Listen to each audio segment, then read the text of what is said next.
Hello and welcome to another special, post-festive, mini episode of Talking Till Dawn.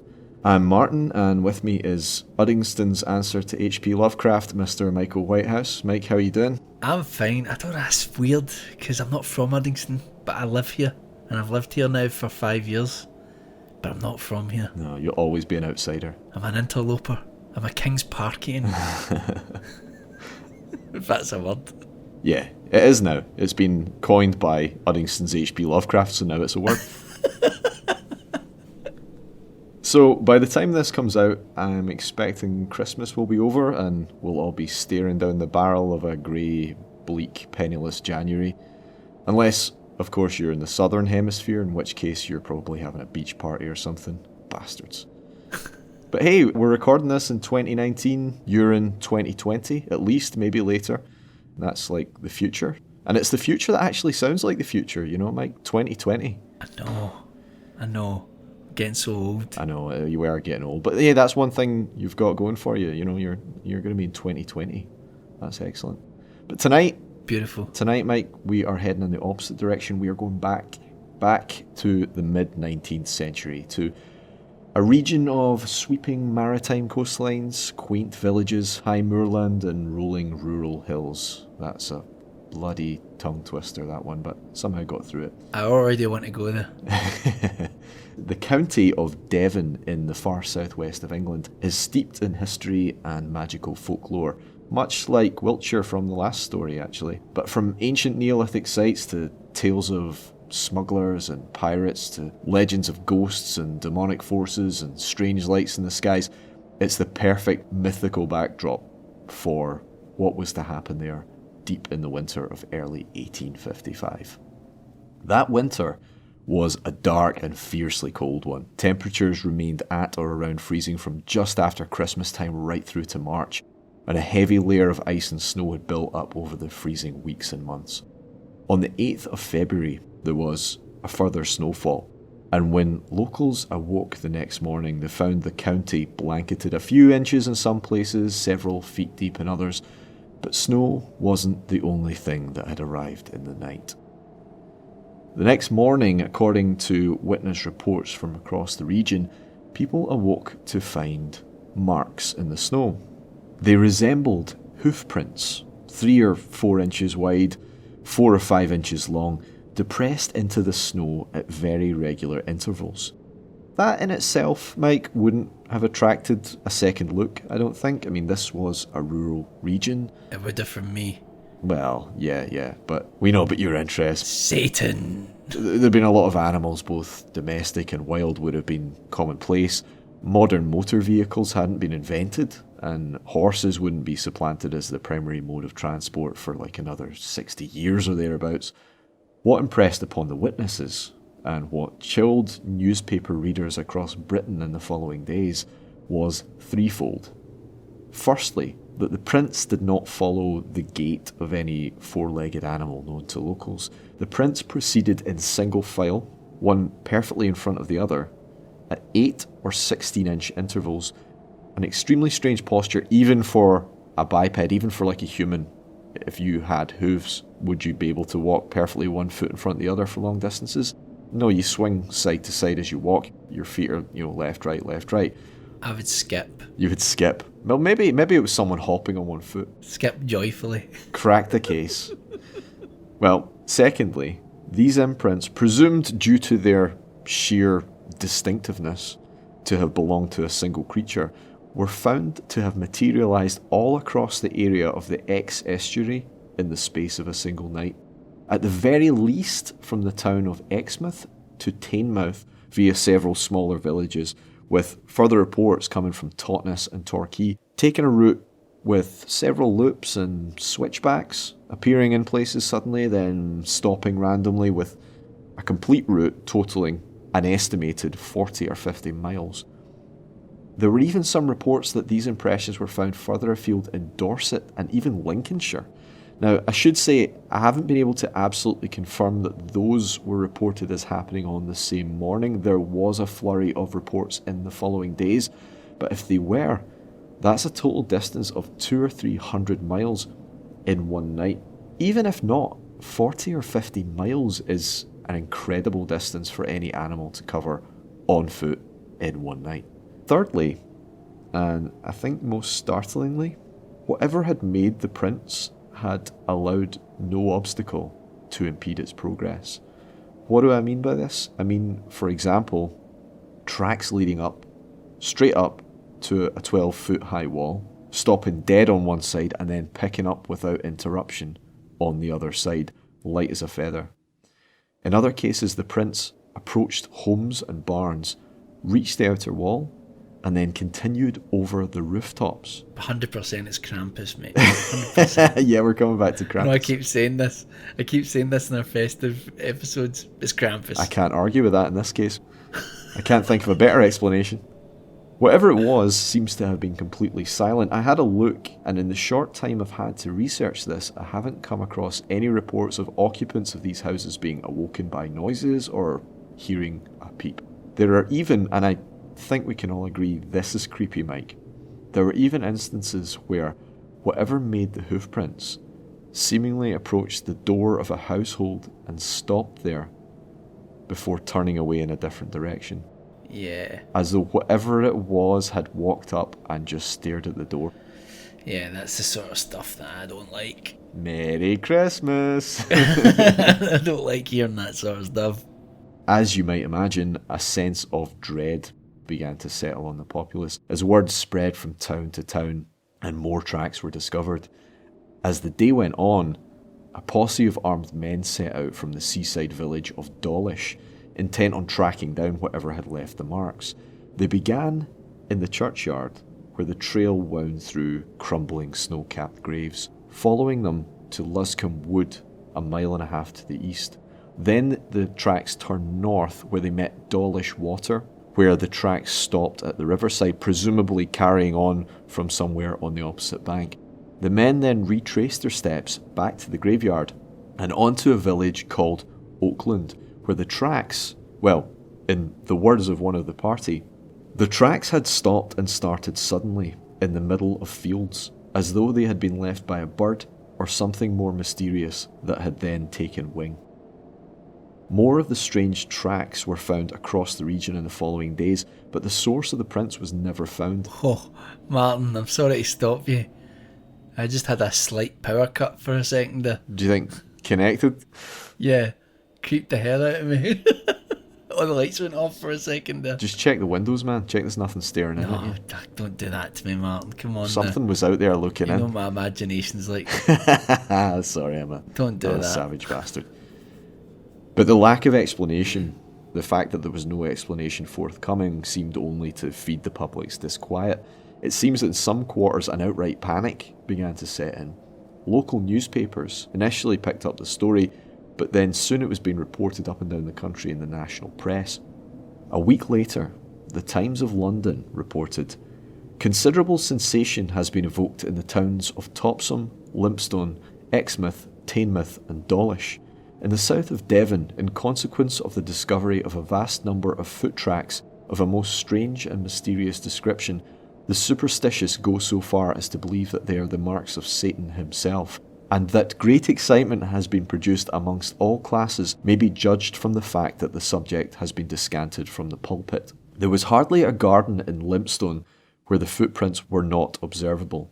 The track appeared more like that of a biped than of a quadruped, and the steps were generally 8 inches in advance of each other. At present it remains a mystery, and many superstitious people in the above towns are actually afraid to go outside of their doors after dark." Eventually, however, the snow melted, the tracks disappeared, and the mystery would remain unanswered. What could it have been? I mean, there is no perfect explanation, to be quite honest. I've got one. Go for it. Someone with funny shoes and who likes to climb. Okay, but they're walking through the snow at night in a perfectly straight line. They never fall over. They travel for at least 40 or 50 miles in one night in a blizzard. They manage to climb up onto roofs without disturbing the snow on top of the roofs, apart from where their feet have entered the snow. They manage to climb over walls apparently without disrupting the snow on top of the wall, but their footprints appear on either side. There's no footprints alongside these prints, so they can't have been made by someone who's walking alongside and maybe trailing something in the snow. Very, very, very difficult for someone to fake, especially then. It's such a huge area that was covered, or at least a long distance that the prints covered. People didn't have cars in those times. I don't know, man. I'm not sure. You know me, I'm a bit of a skeptic. But funny shoes aren't cutting it for you. I mean, funny shoes, generally, yes, I am a fan of the funny shoe explanation. We know it worked out at Loch Ness for Marmaduke Wetherell, but... Oh, God. Yeah, I don't know. I'm not convinced that this was the work of... If it was the work of pranksters, it was the work of a lot of pranksters. And they did an amazing job. Do you know if there was any sort of mention of witchcraft? Well, kind of. Not exactly witchcraft in the sense of let's go and burn them, but yes, more... Well, let's give them a stern talking to. Stop summoning your goat demons. So, at the time, certainly, and for many even to this day, the answer is simple. That on the night of the 8th of February 1855, the King of Hell himself walked upon England's mountains green. Others have pointed to an entity first described in demonologist Johann Weir's Pseudomonarchia Daemonium, a demon known as Buer. Buer misses. Described as, and I'm not making this up, described as a president of hell. Well, it doesn't actually say how orange he is. I think there might be an actual president as one of them. This guy, Buer, is supposedly wise in the ways of natural philosophy, logic, and in the uses of plants and herbs, traditionally related to nature and medicine. And he's shaped in the form of, if you can picture, a monstrous head situated on the front of a round body with 5 goat legs protruding from it in a star formation. You know, like the logo of the Isle of Man? Yeah. I think it's like 3 feet sticking out, almost like a kind of swastika type shape, but not. This is like a 5-pointed version of that. He's got 5 goat legs protruding out of this round body with a head in the middle. It's a really weird looking thing. It sounds it. And so, like, if you can imagine it moving, it would move by almost rolling from one leg to the other in a straight line. So, yeah, I mean... Like a wheel? Like a wheel, but with legs. What happens to the face? Is the face getting smushed into the ground every time? I think you could probably kick it over and it wouldn't be able to get back up.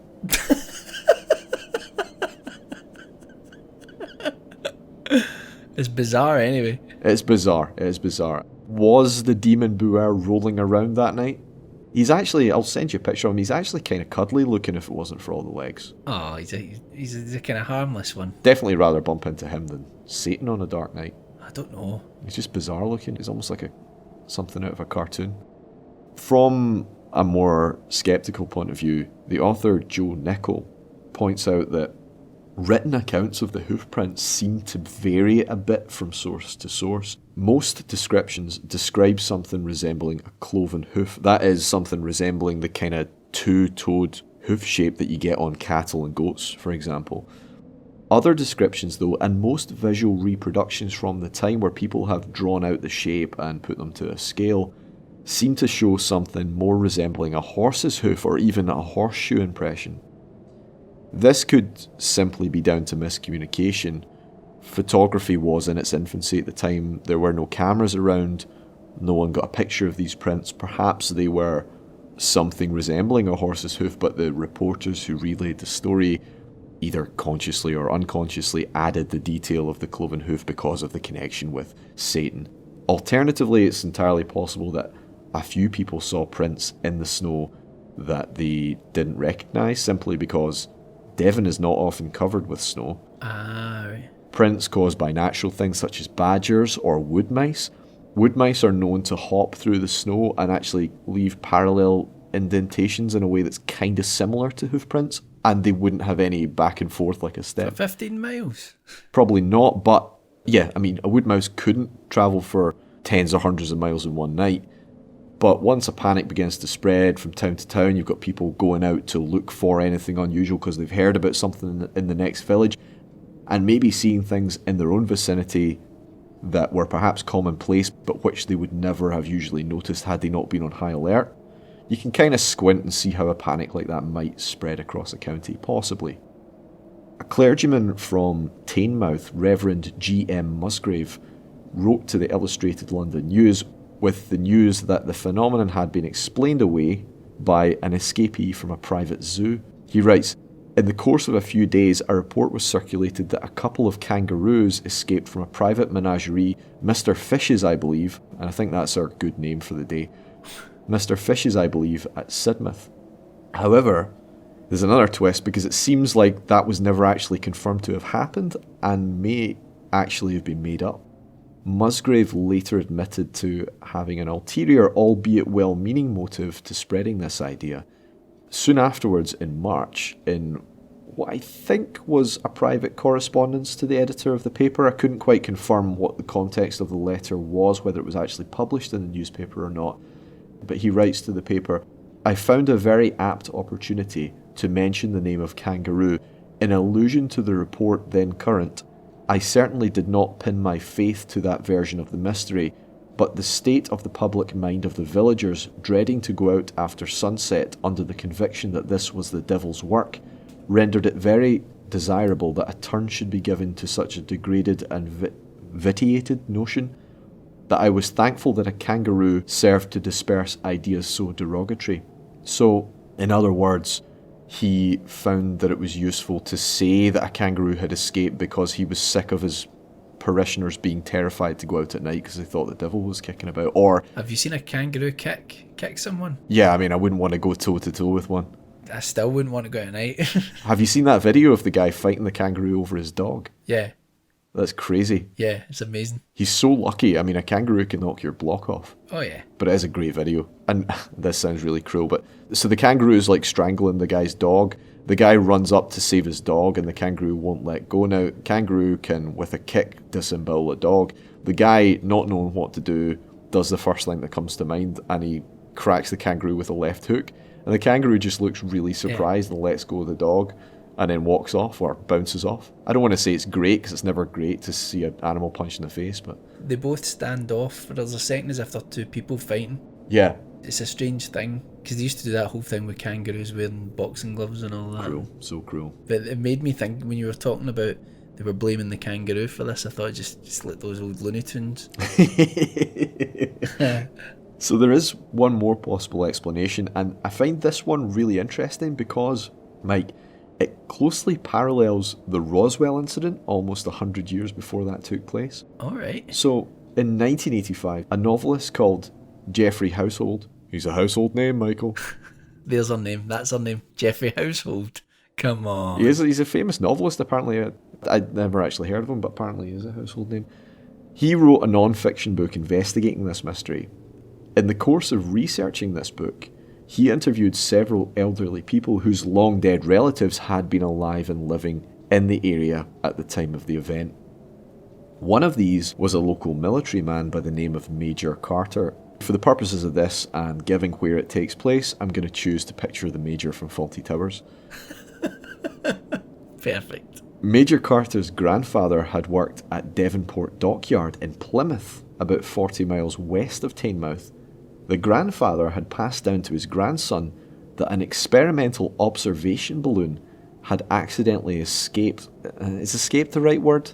Had been accidentally released, I suppose, from Devonport Dockyard and blown across South Devon, trailing mooring tethers behind it. Mooring tethers with hooked metal shackles dangling from the end. Eventually, this experimental device landed past Honiton in East Devon, near the Blackdown Hills. But, it was said, the disastrous launch was covered up by the naval employees responsible because as it was coming down in Honiton, it wrecked several greenhouses, conservatories, windows and rooftops, and they didn't want to be held liable for that. So they covered it up.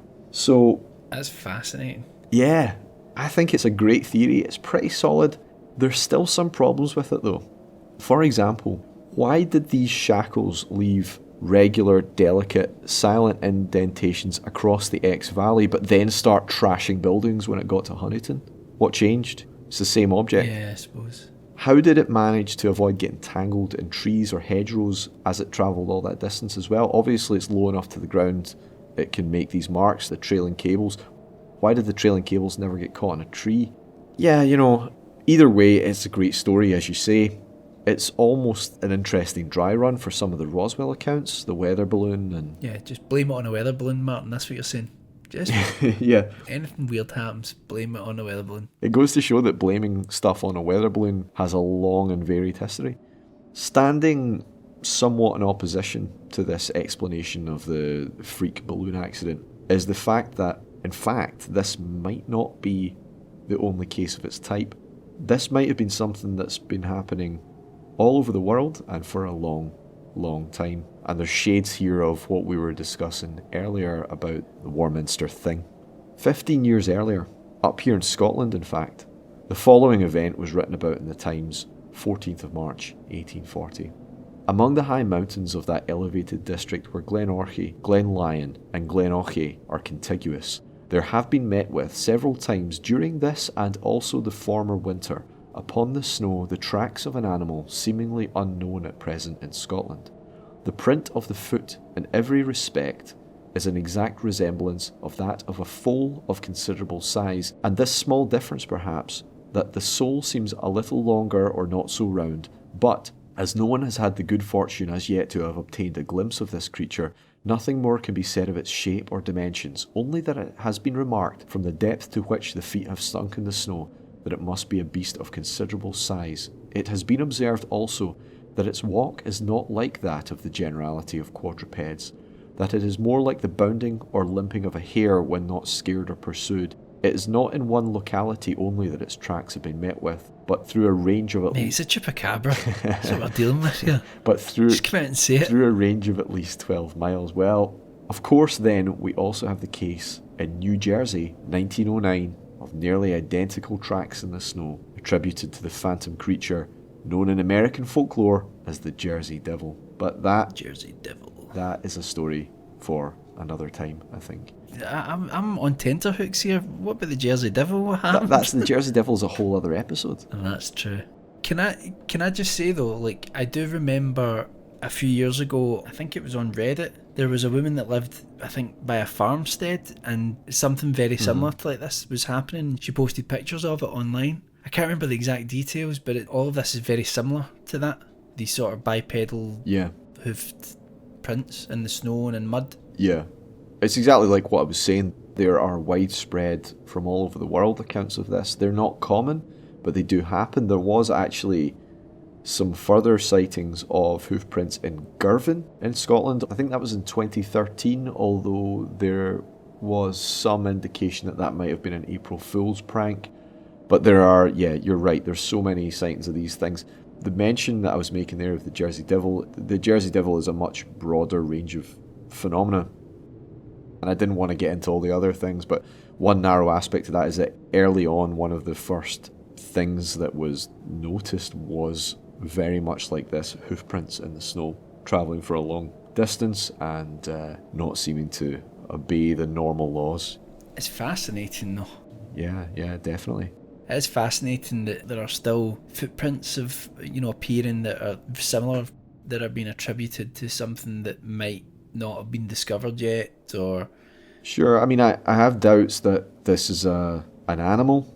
Yeah. But is it like the Warminster thing? Could it be some sort of meteorological event? There has been some talk that maybe a certain rare kind of freezing rain can cause droplets to form in strange shapes and land at regular intervals, although I don't believe that has ever been replicated in a lab or actually properly scientifically documented, but there have been a few suggested events where that has taken place, supposedly.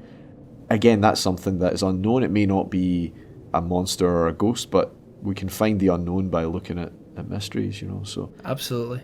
But let's hope it's a monster or a ghost. Let's hope it's a monster. There's a few people have occasionally suggested there might be some kind of UFO connection. People always suggest that, with everything. They connect everything to UFOs.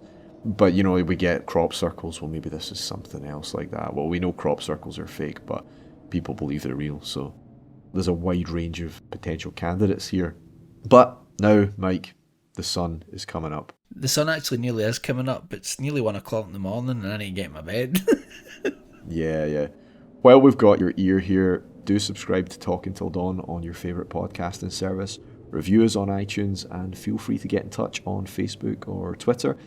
This is the last of the short episodes for now. This is just something that we did to keep the ball rolling through the festive period. We hope you've enjoyed them. It's given a little bit of a preview of the kind of things we're going to be covering on the full episodes in future as well. Absolutely. We will soon be back with another full-length episode. That may end up being a somewhat extended episode, as finally we bring to a close our series on the Loch Ness Monster and the other Loch Monsters of Scotland.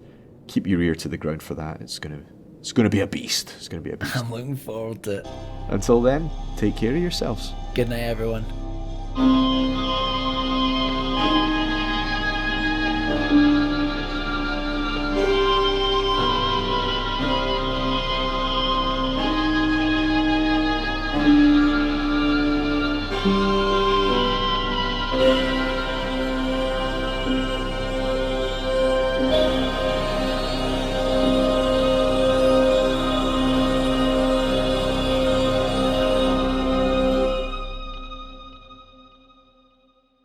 Stop summoning your goat demons.